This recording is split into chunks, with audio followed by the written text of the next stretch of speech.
Nicaragua. Por lo tanto, han equivocado un país que tiene su sentido el subcontinente, porque si bien es cierto, a diferencia de Nicaragua. De enfrentar los problemas de impunidad es la del fiscal general.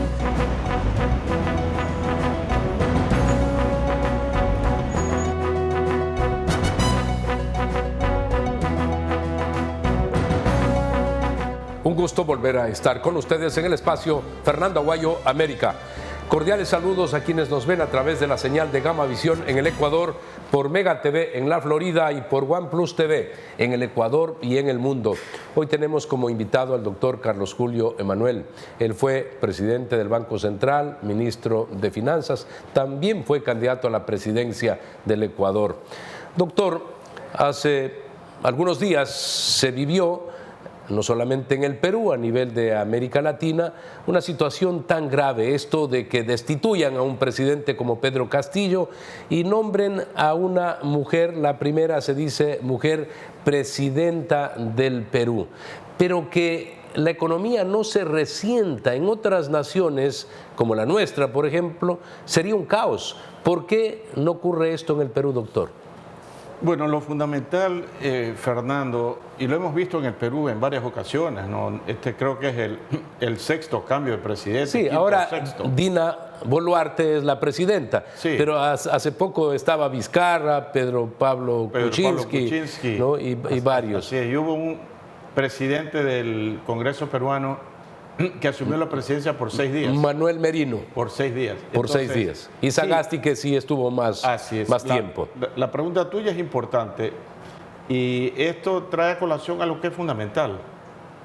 El acuerdo nacional sobre los grandes objetivos que debe perseguir un país, o sea, los grandes objetivos nacionales, políticas de Estado.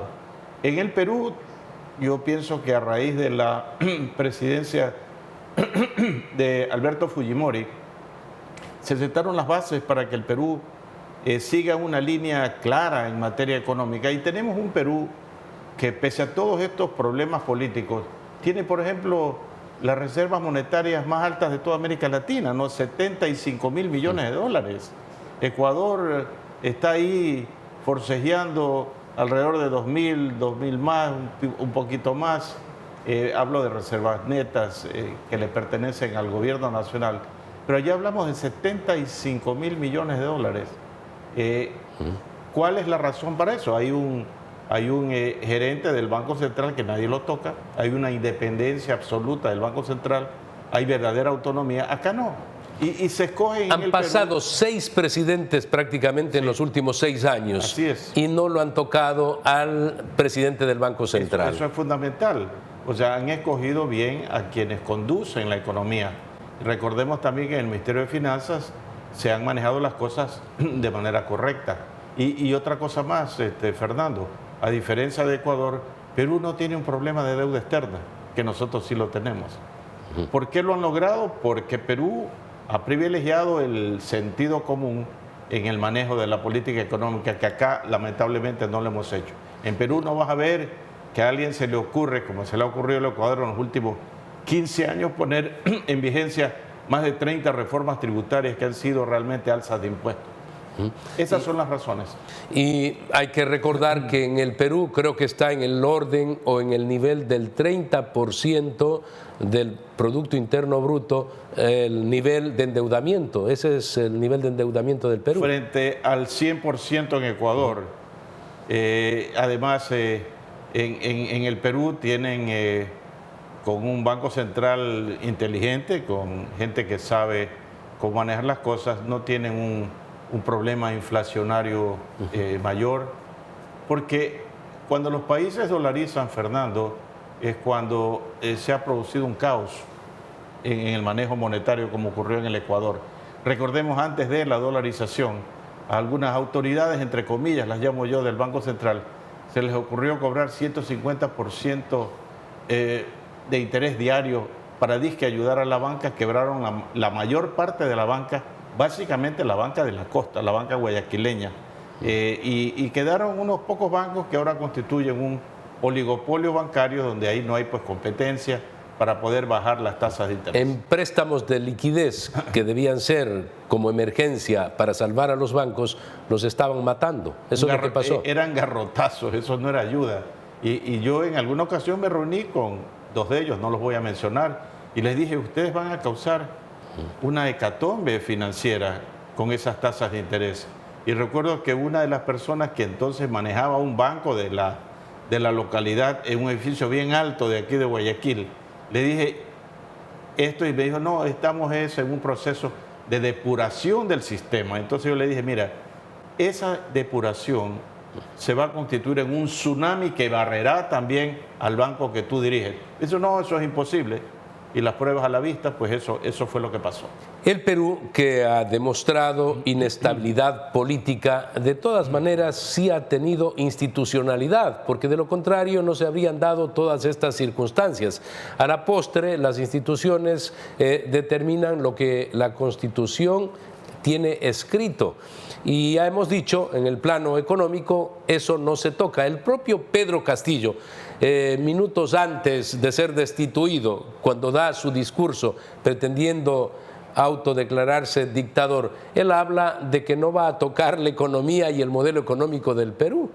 Porque es intocable, pero es importante lo que acabas de señalar, Fernando, la institucionalidad, cuán importante es.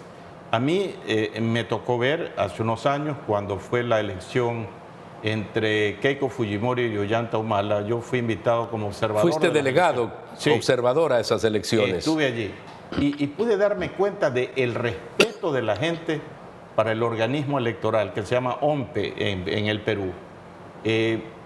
Cuando finalmente se dieron las cifras finales, en las que Ollanta Humala ganó por un margen estrechísimo, nadie cuestionó el resultado. Se respeta al OMPE, que además es el nombre que tiene el organismo electoral, si mal no recuerdo, desde 1939. Eso significa estabilidad.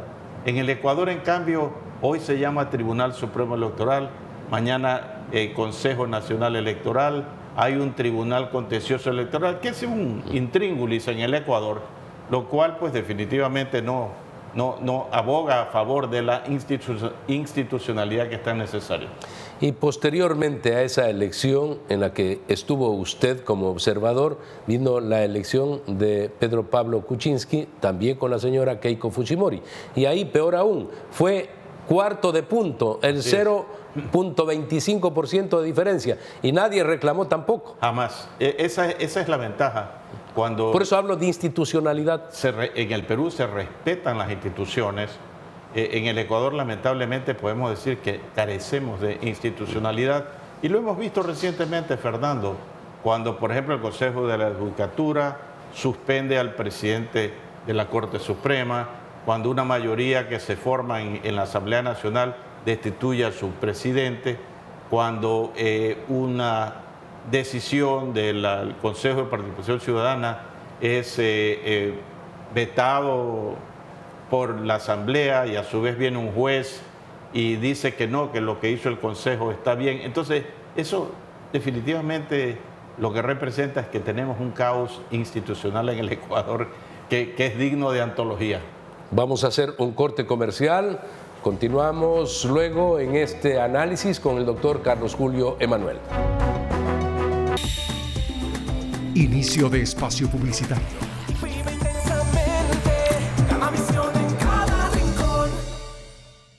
La Alcaldía informa que podrás acceder a todos los servicios del Hospital Bicentenario de lunes a viernes de 8 de la mañana a 4 de la tarde. Aquí también podrás acceder a los servicios de Unidad de Enfermedades Infecciosas, Tomografía, Rayos X, Salud Mental, Fisioterapia. Trabajamos de corazón. Alcaldía de Guayaquil. Autorización número 3216. CNE, elecciones 2023. Verde Fruit, el camino para acercar los productos de América Latina a los Estados Unidos. Fin de espacio publicitario. Vive intensamente, cada visión en cada rincón.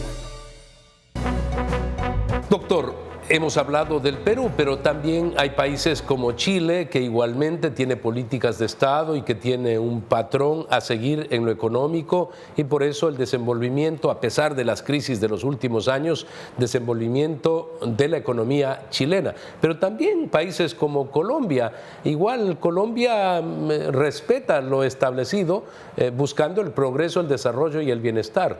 De tal forma que no solamente es el Perú, son varias naciones, y por eso digo, el Ecuador también debe entrar a ese proceso. Se lo puede hacer de manera inmediata, tiene que tomar mucho tiempo. ¿De qué depende?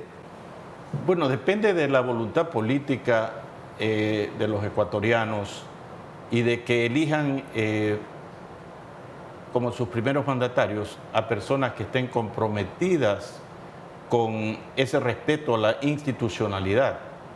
Hace poco tuve la oportunidad de hacer la presentación de un libro donde yo hablaba que era necesario para lograr bienestar y progreso para Ecuador o para cualquier otro pueblo, que se respete la libertad económica, y señalábamos que en base a un estudio internacional hay variables cuantitativas y variables cualitativas que conforman un índice de libertad económica, y las variables cualitativas son las que estamos hablando.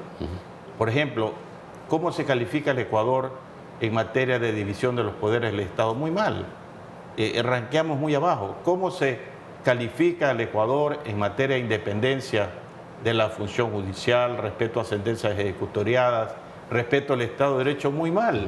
Entonces, allí está justamente la base del problema de por qué Ecuador no tiene ese respeto a la institucionalidad, que es garantía para poder lograr desarrollo, crecimiento, bienestar para la gente. Es que el tema de corrupción, además, es el que no ha permitido quizá el que se determinen políticas de Estado, porque siempre están detrás los intereses. Pero vemos cómo a nivel mundial, en organismos mundiales, el tema de la corrupción se debate, se establecen acuerdos, se determina procesos a seguir en el futuro, pero en nuestro país vemos que se irrespeta absolutamente todo.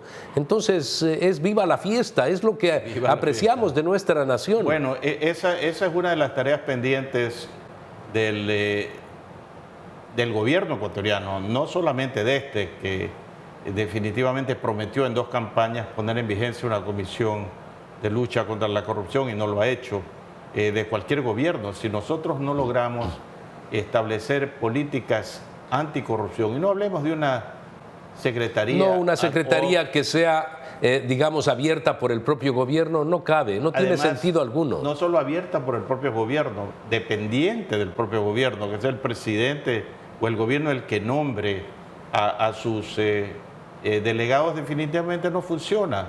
Y en el Ecuador seguimos perdiendo pues miles de millones de dólares anuales por la corrupción, y ha llegado a tal nivel, algo que debe ser una sorpresa para todos los ecuatorianos, que nadie, ninguna empresa extranjera quiere venir a hacer la auditoría de Petroecuador, las principales del mundo que siempre están esperando, ¿no?, ir a realizar su trabajo profesional en un país, resulta que no quieren hacer esa auditoría en el Ecuador. Allí yo creo que hay, Fernando, una verdadera caja de Pandora que nadie quiere abrirla, porque estamos hablando de que Petroecuador no ha tenido desde el inicio estados financieros.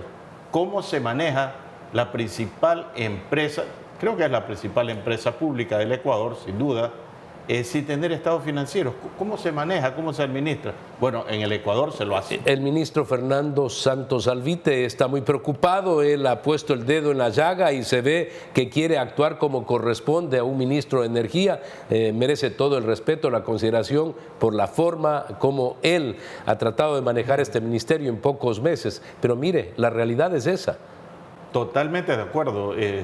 Yo pienso que la elección de Fernando Santos fue muy adecuada, y esperemos que tenga éxito, porque él tiene muy claras las ideas. Él no es un improvisado. Yo a él lo conocí ya en ese campo, en el gobierno del ingeniero Febres Cordero, y siempre se manejó pues en una forma muy eficiente, muy eficaz. Sí, definitivamente tienen que ocurrir cosas muy importantes en el país para que se dé esa transformación. Quiero poner como ejemplo, se hablaba también, y por supuesto el prestigio de la Unión Europea y todos los mecanismos, ¿no? El Consejo Europeo, el Parlamento Europeo. Resulta que una persona, vicepresidenta, comete un delito según las denuncias e inmediatamente actuó el Parlamento Europeo y el Consejo. Comete un delito de corrupción por tema de visas con Qatar. Y entonces vemos cómo reaccionan inmediatamente, ¿no? ese gobierno supranacional de Europa. Como quisiéramos que ocurra también dentro de un país como el nuestro, e inmediatamente se genere un remesón y se aprese, se busque resarcir los dineros, pero acá como que se ha vuelto costumbre vivir en la corrupción. Porque además la forma como actúa la Fiscalía es, por decirlo menos, sui generis. Se persiguen ciertos delitos y no se persiguen otros. Yo creo que debemos hablar las cosas claramente, Fernando. Todo el mundo ex vox populi que hubo un delito que se cometió en el caso que se lo titula como INA Papers.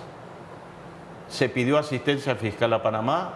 Se conoció que Panamá, la Fiscalía envió al Ecuador hace ya algunos años un cuadernillo de 80 páginas, recuerdo hasta el número de páginas, y sobre eso no se ha actuado porque definitivamente no se ha querido tocar de ninguna forma al expresidente Moreno, que es el que está en el epicentro de ese caso. Y lo mismo con el famoso caso, famoso digo porque salió y sigue saliendo en las páginas de los diarios, el reparto de los hospitales, sobre eso tampoco. Entonces cuando la Fiscalía no actúa de manera ecuánime, de manera totalmente equitativa, ahí están los problemas. Estamos hablando de hechos en el gobierno del señor Lenín Moreno, porque también vale la pena precisar, siempre estamos diciendo la época correísta, ¿quién más que yo para determinar frente al público cómo me comporté cuando había un rey acá, antes y cuando fue presidente? Sin embargo, tengo que ser honesto como lo soy siempre y señalar que, por ejemplo, en el gobierno del señor Lenín Moreno, al que usted hace referencia, se dieron estos casos y no pasa absolutamente nada. Claro, Fernando, uno hubiera querido que con la misma acuciosidad con que se trató el caso Arroz Verde, que lo conversamos en algún momento, se trate también estos otros casos, porque si no aparecería una fiscalía totalmente parcializada y eso no queremos. Y el ejemplo que tú das en Europa, en la Comunidad Económica Europea, al instante que se supo de un eventual delito, se actuó. Así a los minutos actuaron. Así no ocurre en el Ecuador. Tenemos que hacer una pausa comercial. Retornamos inmediatamente para el bloque final de este análisis con el doctor Carlos Julio Emanuel.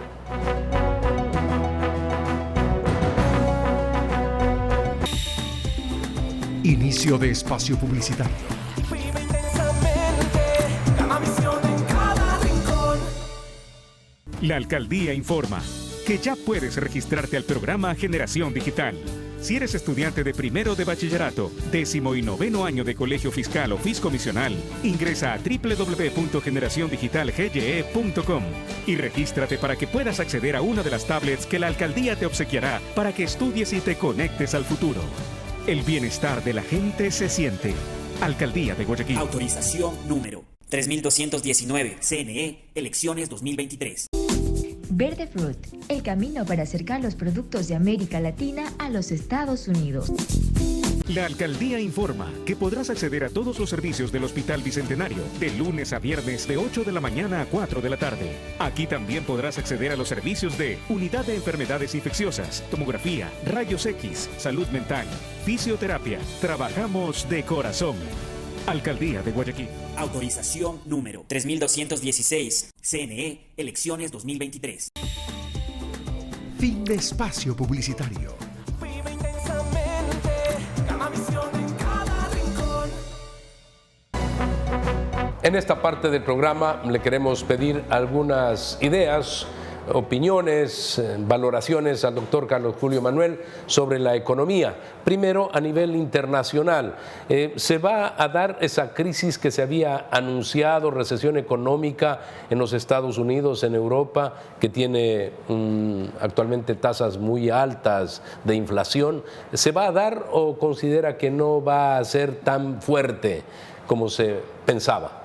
Yo pienso que sí se va a dar una recesión a nivel mundial, lo anuncian las principales instituciones financieras del mundo que estudian estos hechos día a día. Estamos viendo la caída del precio del petróleo, que es sintomático porque eso está directamente relacionado con la reducción en el crecimiento de China, que ha sido fundamental en los últimos años. Entonces, la reducción del precio del petróleo definitivamente es un indicador de que la economía va a tener una caída. No tiene que ser tan drástica como ocurrió con el problema del COVID, pero definitivamente va a haber una disminución en el crecimiento económico que va a impactar a todo el mundo. A nosotros nos impactará también porque recordemos que si la economía china no crece, las importaciones chinas de nuestros productos, por ejemplo camarón, va a verse afectado. No sé en qué magnitud, pero definitivamente van a haber coletazos provenientes de esa recesión mundial.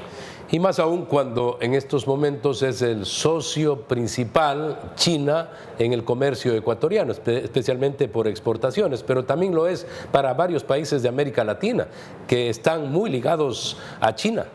Por supuesto. Parece mentira que antes se decía que cuando tosía los Estados Unidos, América Latina sentía un resfriado. Ahora tenemos que irnos un poco más allá al continente asiático, que efectivamente pues es una economía que en su mejor momento crecía, Fernando, al 12 al 14% anual, lo cual significaba que el tamaño de su economía se duplicaba cada 5 años.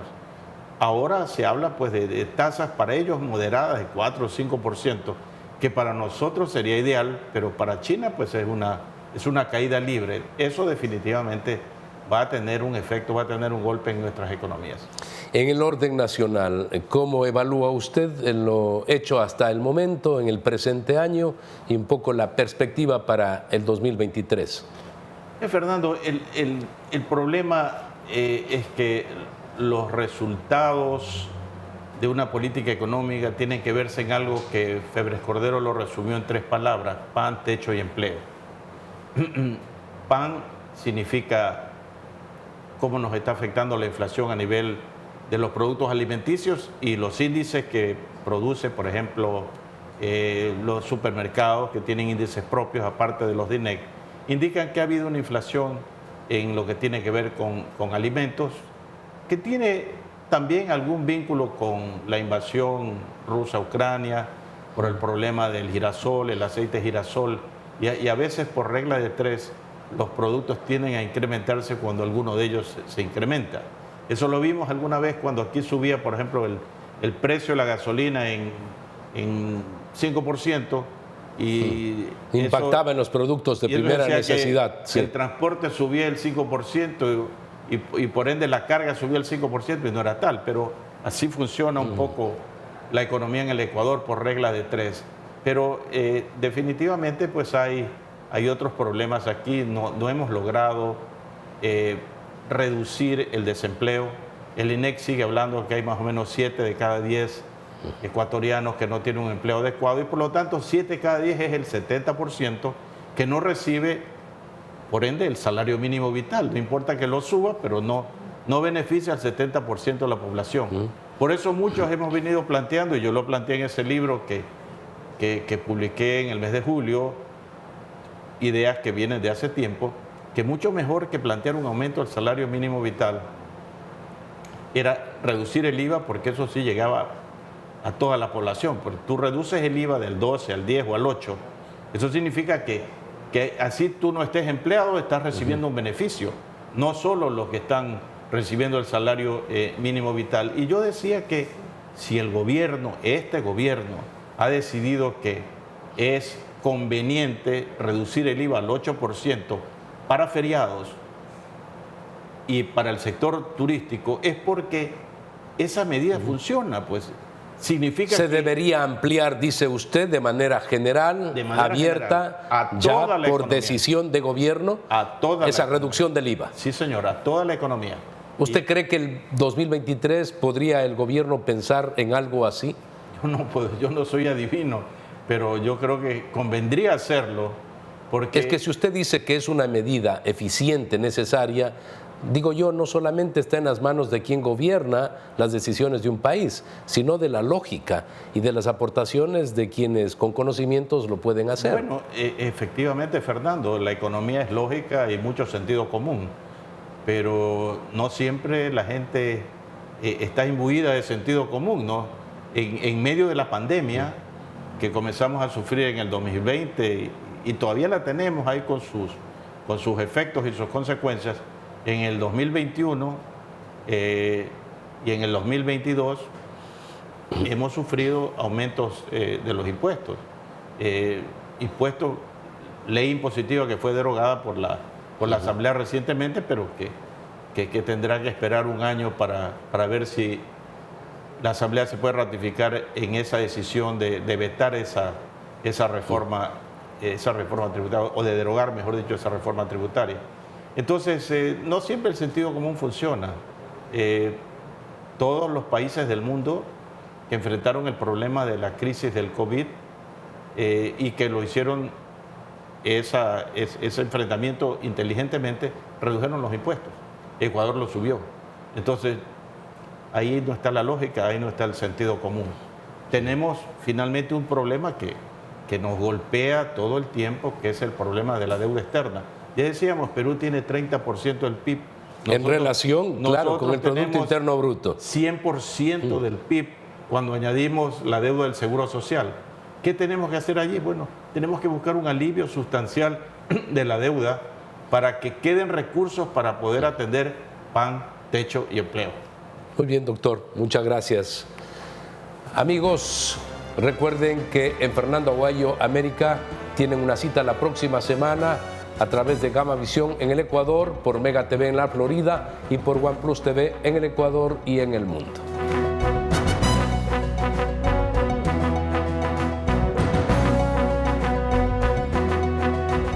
Verdaderamente, cuando uno se encuentra muy mal administrado, por lo tanto equivocado, un país que tiene super